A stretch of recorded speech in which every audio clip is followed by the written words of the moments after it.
വേദിയിലായിരിക്കുന്ന സഹോദരങ്ങളെ, സദസ്സിലായിരിക്കുന്ന എല്ലാ സഹോദരി സഹോദരന്മാരുമേ, നിങ്ങൾക്കെല്ലാവർക്കും എൻ്റെ സ്നേഹവന്ദനം. ആദ്യമേ ഈ സൗഹാർദ്ദ സംഭാഷണത്തിനും ഈ സ്നേഹസംഗമത്തിനും വേദിയൊരുക്കിയ KMCC കോഴിക്കോട് ജില്ലാ സംഘടനയെ പ്രത്യേകമായിട്ട് അഭിനന്ദിക്കുകയാണ്. ഈ അബുദാബിയിൽ ഞാൻ കടന്നു വന്നിട്ട് 3 മാസക്കാലം മാത്രമേ ആയുള്ളൂ. ഞാൻ എൻ്റെ സഹോദരങ്ങളെയൊക്കെ പരിചയപ്പെട്ടു. സ്വാമി അഭിലാഷ് ഏതാണ്ട് 18 വർഷത്തോളമായി. അതിലുപരി ഇവിടെ ഇരിക്കുന്ന ഓരോരുത്തരും പതിറ്റാണ്ടുകളായിട്ട് ഈ അബുദാബിയുടെ മണ്ണിൽ ജീവിക്കുന്നവരാണല്ലോ. ഒരു പുതിയ വർഷത്തിലേക്ക് ഞാനും നിങ്ങളും പ്രവേശിച്ചിരിക്കുകയാണ്. എല്ലാവർക്കും പുതുവത്സരാംശംസകൾ നേരുന്നു. ഇന്ന് ഈ സംഗമവേളയിൽ മതം, സംസ്കാരം, സഹിഷ്ണുത 3 വിഷയങ്ങളെക്കുറിച്ചാണല്ലോ ഈ സ്നേഹസംഗമത്തിൽ ഞാൻ നിങ്ങളുമൊക്കെ പങ്കുവെക്കുന്നത്. ഈ ആധുനിക യുഗത്തിൽ നമുക്കറിയാം, ഏറ്റവും കൂടുതൽ സ്വാധീനമുള്ള ഒന്നാണ് മതം എന്ന് പറയുന്നത്. ഒരു ഭാഗത്ത് ലോകത്ത് മതങ്ങൾ തമ്മിലും ആ നാമത്തിൽ വ്യക്തികൾ തമ്മിലും അസഹിഷ്ണുതയും സമാധാനമില്ലായ്മയും ഒക്കെ നടമാടുന്ന ഈ കാലഘട്ടത്തിൽ ഞാനും നിങ്ങളും മതത്തെക്കുറിച്ച് ചിന്തിക്കുമ്പോൾ സ്വാമി അഭിലാഷ് ഓർപ്പിച്ചതുപോലെ ഇതിനെ ഒന്ന് തിരിച്ചറിയുവാൻ തക്കവണ്ണം നമുക്ക് സാധിക്കണം. നമ്മളെല്ലാവരും അറിവുള്ളവരാണ്. നമ്മുടെ സെക്യുലർ വിദ്യാഭ്യാസത്തിലൂടെ അറിവ് നേടുന്നവരാണ്. പക്ഷേ ആ അറിവുണ്ടെങ്കിലും പലപ്പോഴും നമുക്ക് തിരിച്ചറിവ് നഷ്ടപ്പെട്ട ഒരു കാലഘട്ടത്തിലാണ് ഞാനും നിങ്ങളും ജീവിക്കുന്നത്. നമ്മുടെ പൂർവികർ വിദ്യാഭ്യാസത്തിൽ പുറകിലായിരുന്നെങ്കിലും അവർ തിരിച്ചറിവുള്ളവരായിരുന്നു. അതുകൊണ്ട് തന്നെ ഈ ആധുനിക യുഗത്തിൽ നേരിടുന്ന, പ്രത്യേകിച്ച് ന്യൂ ജനറേഷൻ നേരിടുന്ന ഏറ്റവും വലിയൊരു വെല്ലുവിളിയാണ് ആധ്യാത്മികത എന്ന് പറയുന്നത്. മതത്തിൻ്റെ പ്രമാണങ്ങൾ നമ്മളെ പഠിപ്പിക്കുന്നത് സമാധാനവും സന്തോഷവും സ്നേഹവും ധർമ്മവും സത്യവും നീതിയും ഒക്കെയുമാണ്. പരസ്പരം പോരാടാനോ പരസ്പരം ശത്രുത പുലർത്തുവാനോ ഒരു മതങ്ങളും ഒരു മതപ്രമാണങ്ങളും അനുശാസിക്കുന്നില്ല. പരസ്പരം തിരിച്ചറിയണം, മനുഷ്യൻ മനുഷ്യനെ തിരിച്ചറിയണം, മറ്റുള്ളവർക്ക് നന്മ ചെയ്യണം, ധർമ്മവും നീതിയും സത്യവും ഈ ലോകത്തിൽ മനുഷ്യനെ ഏകത്വത്തിലേക്കും നാനാത്വത്തിലേക്കും നയിക്കുവാൻ തക്കവണ്ണം ഉത്ബോധിപ്പിക്കുന്നതാണ് മതഗ്രന്ഥങ്ങൾ എന്നുള്ള കാര്യത്തിൽ യാതൊരു സംശയമില്ല. പ്രിയരെ, വിശുദ്ധ വേദപുസ്തകം ബൈബിൾ പരിശോധിക്കുമ്പോൾ ക്രിസ്തു പകർന്നു തന്നത് നിന്നെ പോലെ നിന്റെ അയൽക്കാരനെ സ്നേഹിക്കണം. സ്വാമിയും അത് തന്നെയാണ് പറഞ്ഞത്. മറ്റുള്ളവരെ ഒന്ന് പരിഗണിക്കുവാൻ തക്കവണ്ണം നമുക്ക് സാധിക്കണം. നിന്നെ പോലെ നിന്റെ അയൽക്കാരനെ സ്നേഹിക്കണം. അതാണ് സ്നേഹം. അതേപോലെ തന്നെ വിശുദ്ധ ഖുർആനിൽ പറയുന്നുണ്ട്, ഒരാത്മാവിൽ നിന്നാണ് ഈ മനുഷ്യനെ, ഒരു ഏക ആത്മാവിൽ നിന്നാണ് ഈ മനുഷ്യന്റെ ഉത്ഭവം എന്ന് പറയുന്നത്. അസത്യത്തിൽ നിന്നും സത്യത്തിലേക്കും, ഇരുട്ടിൽ നിന്നും വെളിച്ചത്തിലേക്കും, മരണത്തിൽ നിന്നും അനശ്വരതയിലേക്കുള്ള യാത്രയാണ് ഓരോ മതപ്രമാണങ്ങളും അനുസാദിക്കുന്നു എന്നുള്ള കാര്യത്തിൽ യാതൊരു സംശയമില്ല. മതപഠനങ്ങളൊക്കെ എല്ലാ മതങ്ങളിലും ഉണ്ടല്ലോ പ്രിയരെ. പക്ഷെ ഒരു പക്ഷേ നമുക്കൊരു കുഞ്ഞുങ്ങളുണ്ടായാൽ അവരെ മതത്തിൻ്റെ തത്വങ്ങൾ പഠിപ്പിക്കുവാൻ തക്കവണ്ണം വിവിധ പള്ളികളാണെങ്കിലും മദ്രസകളാണെങ്കിലും അതേപോലെ തന്നെ അമ്പലങ്ങളാണെങ്കിലും അതിനൊക്കെ വേദിയൊരുക്കുന്നുണ്ടെങ്കിലും ഈ പുതിയ തലമുറ എത്രമാത്രം ഈ പ്രമാണങ്ങൾ ഉൾക്കൊണ്ടുകൊണ്ട് യാഥാർത്ഥ്യം തിരിച്ചറിഞ്ഞുകൊണ്ട് ഈ സമൂഹത്തിൽ ജീവിക്കുന്നു എന്ന് നാം ചിന്തിക്കേണ്ടിയിരിക്കുന്നു. നമ്മുടെ സിരകളിലൂടെയൊക്കെ ഒഴുകുന്നത് ഒരേ നിറത്തിലുള്ള രക്തമാണ്. ഒരു രാജ്യത്ത് നമ്മൾ ജീവിക്കുന്നു. ഞാൻ ഒരുപക്ഷെ നേരത്തെ ഈ പിക്ചറുകൾ, ഈ വീഡിയോ കണ്ടപ്പോൾ ഒരുപക്ഷെ ഒരല്പസമയത്തെങ്കിലും ഞാൻ കോഴിക്കോടിലേക്ക് പോയി. ഞാൻ മലപ്പുറംകാരനാണ്. ഈ കോഴിക്കോടിൻ്റെ ഓർമ്മകൾ, അവിടെ കലയുണ്ടൊരു ഭാഗത്ത്, സംസ്കാരമുണ്ട്, മതമുണ്ട്, അതേപോലെ തന്നെ കച്ചവടമുണ്ട്, വിവിധ തലമാ കലാ കായിക ചരിത്രമുറങ്ങുന്ന മണ്ണാണ് കോഴിക്കോടിൻ്റെ മണ്ണ്. ആ മലബാറിൻ്റെ മണ്ണിൽ ഒരല്പസമയം ഞാൻ ആ മലബാറിലേക്കൊന്ന് മടങ്ങിപ്പോയതായിട്ട് ഞാൻ സ്വാമിജിയോട് പങ്കുവെക്കുകയുണ്ടായി പ്രിയരെ.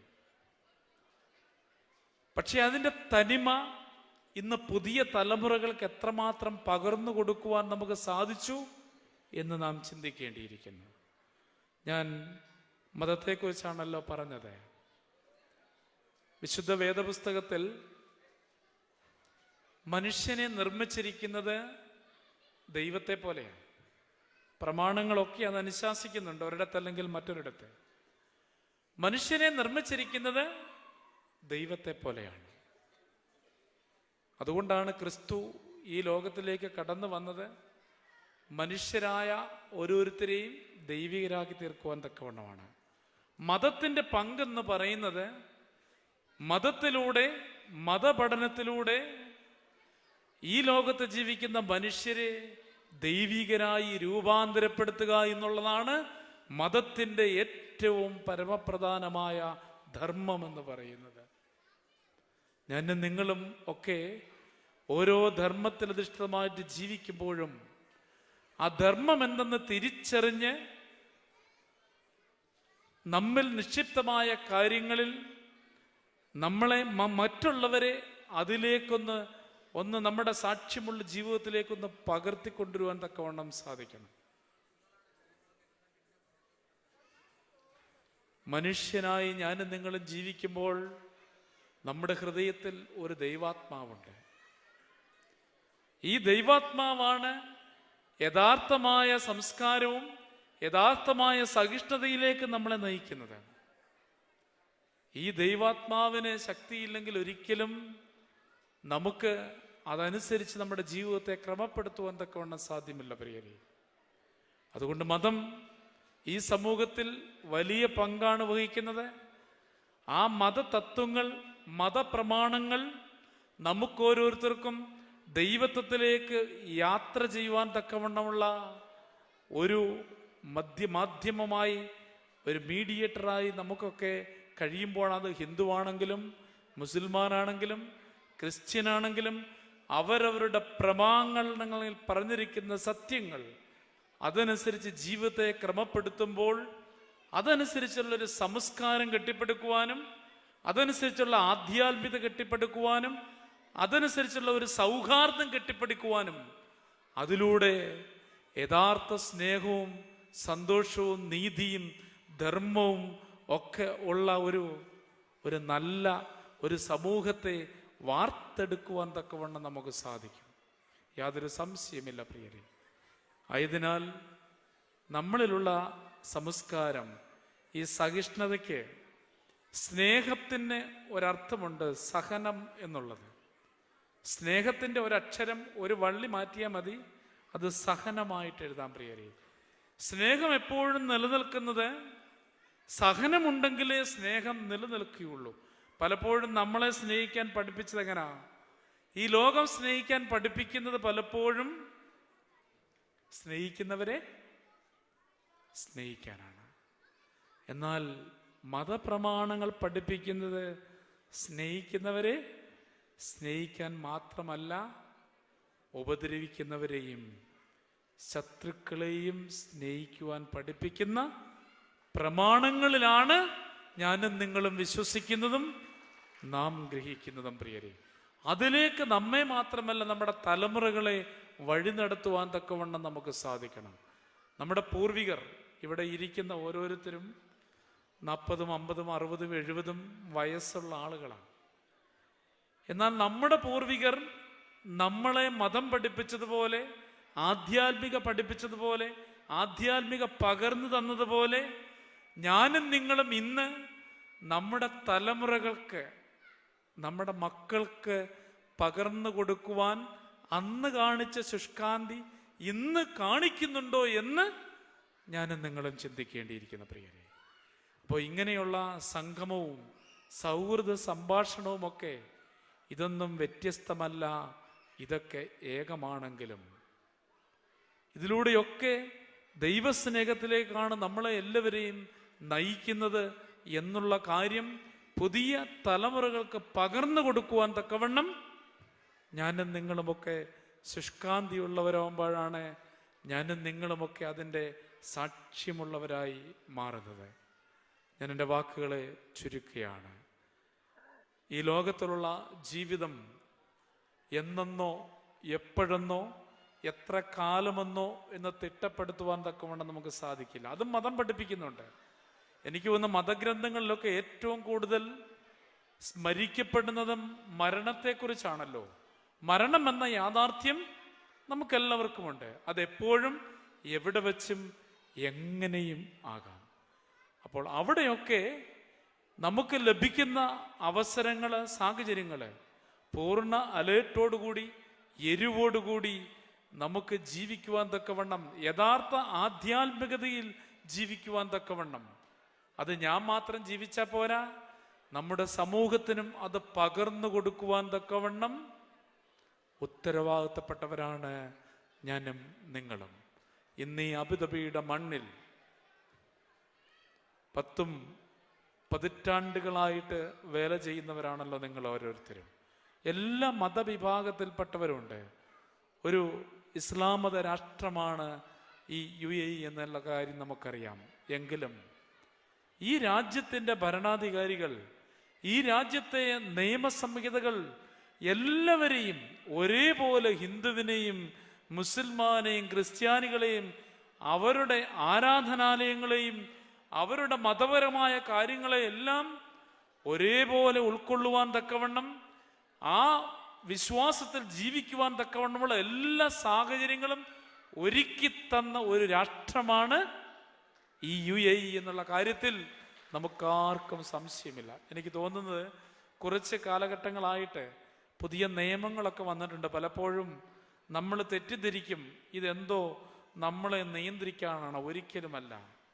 ഞാൻ അതിനെക്കുറിച്ച് അന്വേഷിച്ചപ്പോൾ എനിക്ക് ലഭിച്ച മറുപടി നമ്മുടെ സെക്യൂരിറ്റിക്ക് വേണ്ടി, അന്യനാട്ടിൽ നിന്നും ഒരു രാജ്യത്ത് നിന്നും ഈ രാജ്യത്ത് വന്ന് ജീവിക്കുന്ന നമ്മുടെ മതപരമായ കാര്യങ്ങൾക്ക് പൂർണ്ണമായ സുരക്ഷിതത്വം നൽകുവാൻ തക്കവണ്ണം ഉള്ള, അതിന് ഗവൺമെന്റ് പ്രവർത്തിക്കുന്ന ഒരു ഡിപ്പാർട്ട്മെന്റാണ് DCD എന്ന് പറയുന്നത്. ആ DCDയിൽ നിന്നും കൃത്യമായ നിർദ്ദേശങ്ങൾ നമ്മളുടെ സംരക്ഷണയ്ക്ക് വേണ്ടി, നമ്മുടെ പ്രോഗ്രാമുകളുടെ, നമ്മുടെ സുരക്ഷിതത്വത്തിന് വേണ്ടി അവർ ചെയ്തു തരുന്നു. ഈ രാജ്യം അന്നും ഇന്നും എന്നും ഈ ജനതയെ, നാനാജാതി മതസ്ഥരായ നമ്മളെ, നമ്മുടെ മതവിശ്വാസം സംരക്ഷിക്കുന്ന രീതിയിൽ ഈ രാജ്യം നമ്മെ ആദരിക്കുന്നു. ഈ രാജ്യത്തെയും നമുക്ക് ആദരിക്കുവാൻ തക്കവണ്ണം സാധിക്കണം. അതിനുള്ള കൂറും സ്നേഹവും ആത്മാർത്ഥതയും കേരളക്കരയിലുള്ള മക്കൾ ഈ നാടിനോട് കാണിക്കുമെന്നുള്ള കാര്യത്തിൽ യാതൊരു സംശയമില്ല. ഞാൻ എൻ്റെ വാക്കുകളെ ചുരുക്കുകയാണ് പ്രിയരെ. ഇന്ന് കേരളക്കരയിൽ, പ്രത്യേകിച്ച് കോഴിക്കോടിൻ്റെ മണ്ണിൽ കൂടിയ ഒരു പ്രതീതിയാണല്ലോ നമുക്കെല്ലാവർക്കും. ഒറ്റവാക്കി പറഞ്ഞ മലബാറുകാർ. കോഴിക്കോടുള്ള ഞങ്ങളുടെ ഭദ്രാസനത്തിൻ്റെ പേരാണ് മലബാർ ഭദ്രാസനം. മലബാറിൻ്റെ മക്കൾ ഒന്നിച്ചിന്ന് സംഗമിക്കുമ്പോൾ ഈ സ്നേഹ സംഭാഷണത്തിലും സൗഹാർദ്ദ സംഭാഷണത്തിലും ആധ്യാത്മിക സംഭാഷണത്തിലും കൂടി ഉരുത്തിരിയുന്ന ഒരന്തസത്തയുണ്ട് പ്രിയരെ. ദൈവത്തെ തിരിച്ചറിയണം. ദൈവത്തെ തിരിച്ചറിയുന്നതിലൂടെ മനുഷ്യരെ തിരിച്ചറിയണം. യഥാർത്ഥ അയൽക്കാരനെ, നിന്നെ പോലെ നിന്റെ അയൽക്കാരനെ സ്നേഹിക്കുവാൻ തക്കവണ്ണമുള്ള സ്നേഹം പകർന്നു കൊടുക്കുവാൻ തക്കവണ്ണം എല്ലാ മതങ്ങളും അനുശോദിക്കുന്നു. അതുകൊണ്ടാണ് ഞാൻ പറഞ്ഞത്, നമ്മുടെ ഓരോരുത്തരുടെയും ആധ്യാത്മികത യാത്ര അസത്യത്തിൽ നിന്നും സത്യത്തിലേക്കും, ഇരുട്ടിൽ നിന്നും വെളിച്ചത്തിലേക്കും, മരണത്തിൽ നിന്നും അനശ്വരതയിലേക്കുമായി തീരണം. അതിന് നമ്മുടെ സമൂഹത്തെ നയിക്കുവാൻ തക്കവണ്ണം, സമൂഹത്തിൽ സാക്ഷ്യമായി ജീവിക്കുവാൻ തക്കവണ്ണം നമുക്കെല്ലാവർക്കും സംഗതിയാകട്ടെ എന്ന് പ്രാർത്ഥിച്ചുകൊണ്ടും, ഒരിക്കൽ കൂടി ഈ സംഗമത്തിന് മുഖാന്തിരമായി തീർന്ന KMCC പ്രസ്ഥാനം ഇന്ന് ലോകമെമ്പാടും അവരോട് സംസാരിച്ച് പറയുവാൻ തക്കവണ്ണമാണ്, വേൾഡ് വൈഡായിട്ട് ഈ സംഘടന മറ്റുള്ളവരെ കരുതുവാനും സ്നേഹിക്കുവാനും സഹായിക്കുവാനും അതിലുപരി അവരുടെ കണ്ണീരൊപ്പുവാനുമായി പ്രവർത്തിക്കുന്നു. നമ്മുടെ ഓരോരുത്തരുടെയും പ്രവർത്തനങ്ങൾ ഇങ്ങനെയായി തീരണം എന്ന് പ്രാർത്ഥിച്ചുകൊണ്ടും എല്ലാവിധ പ്രാർത്ഥനാശംസകൾ നേർന്നുകൊണ്ടും എൻ്റെ വാക്കുകൾ നിർത്തുന്നു.